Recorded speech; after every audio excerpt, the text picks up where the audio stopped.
4 days. That's all it took for one of the busiest shipping routes on Earth to almost disappear. Thousands of ships stopped moving. Oil prices jumped. And right now, this just cost you money. Not next month, not next year. Already, because a single waterway just broke part of the global economy. And the real question is, how does something this small do something this big?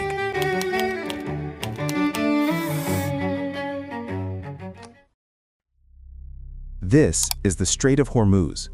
It sits between Iran and countries like Oman and the UAE. And just beyond it, Saudi Arabia, Kuwait, Iraq.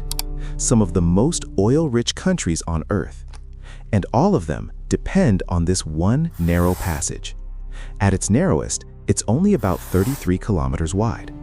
And the actual shipping lanes? Even smaller. Just thin corridors where massive oil tankers pass each other with almost no room for error. And every single day, this place carries around 20% of the world's oil, supplying mainly Asia. 1 in 5 barrels. But here's what most people don't realize. It's not just oil. Container ships pass through here carrying electronics, cars, machinery, and everyday goods. Bulk carriers move grain, metals, and raw materials. And some of the world's largest gas shipments, liquefied natural gas from Qatar, also pass through this same route. This one narrow waterway is a lifeline for energy, trade, and food. Now imagine something goes wrong here.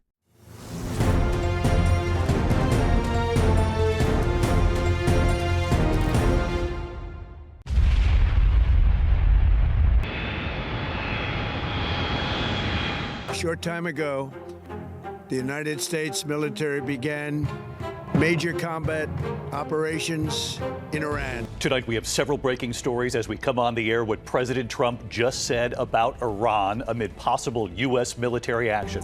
And obviously, we have every right to defend ourselves. On March 2nd, 2026, Iran announced it was closing the Strait of Hormuz and warned it would attack any ships that tried to pass. This didn't come out of nowhere. Just days earlier, on February 28, 2026, the United States and Israel launched major strikes on Iran. And this was Iran's response. Not just retaliation, but strategy. Because Iran knows something most people don't. You don't need to defeat a superpower directly to hurt it. You just need to hit the system it depends on. According to reporting from Reuters and multiple international security analysts, Iran has long developed tactics specifically designed to disrupt shipping in the strait, including sea mines, drone attacks, and fast attack boats. So instead of blocking the strait physically, Iran made it too dangerous to use. Attacks on ships, threats to burn tankers, mines in the water, drones overhead. And here's the key insight. Shipping doesn't stop when something is fully blocked. It stops when it becomes too risky. Even the possibility of danger is enough. So within days, traffic collapsed. Ships stopped entering. Others got stuck inside. Cargo froze. Because this wasn't just about stopping ships. It was about disrupting the global economy and putting pressure on the US and its allies. And this isn't the first time this has happened. In the 1980s, during the Iran-Iraq War, both sides attacked oil tankers in these same waters. Ships were hit, routes became dangerous, but oil kept flowing because the United States stepped in, escorting tankers through the strait. So the system held together. But a more recent example shows how powerful this threat really is. In 2011, the United States, under President Barack Obama, introduced some of the toughest sanctions Iran had ever faced. The toughest sanctions against Iran ever passed by the United States Congress. These sanctions targeted Iran's oil exports, the backbone of its entire economy. And the impact was immediate.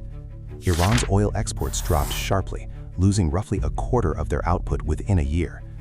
Billions in revenue disappeared, its currency collapsed, and inflation surged.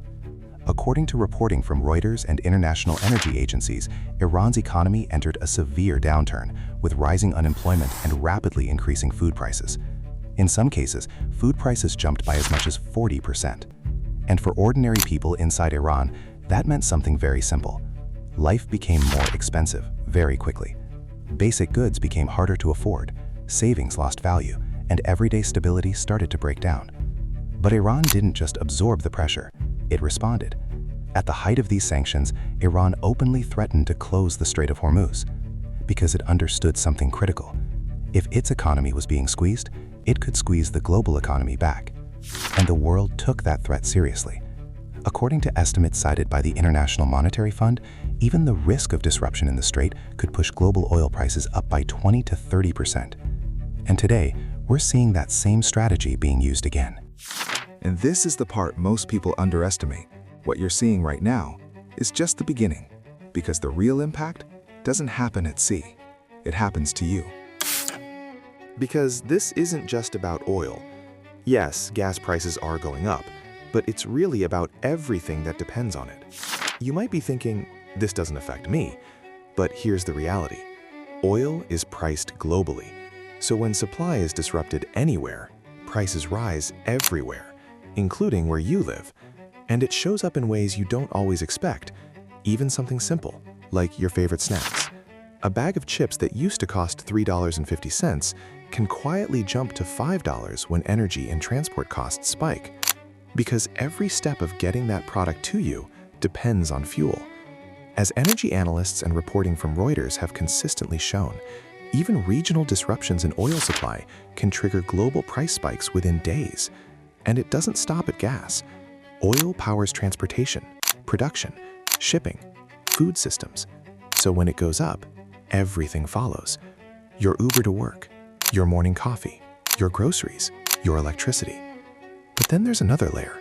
You might ask, why don't ships just go somewhere else? The problem is, there isn't a simple alternative. Shipping itself starts to break down. Some ships are stuck, others are forced to reroute, taking longer, more expensive paths. Some cargo gets offloaded in the wrong ports, which means delays, extra costs, and wasted goods.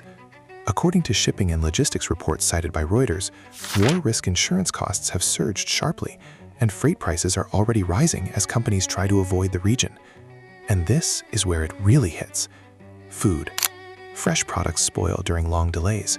Farmers struggle to get fertilizer shipments. Livestock producers run out of feed. And when that happens, production drops, prices rise, and shortages start to appear.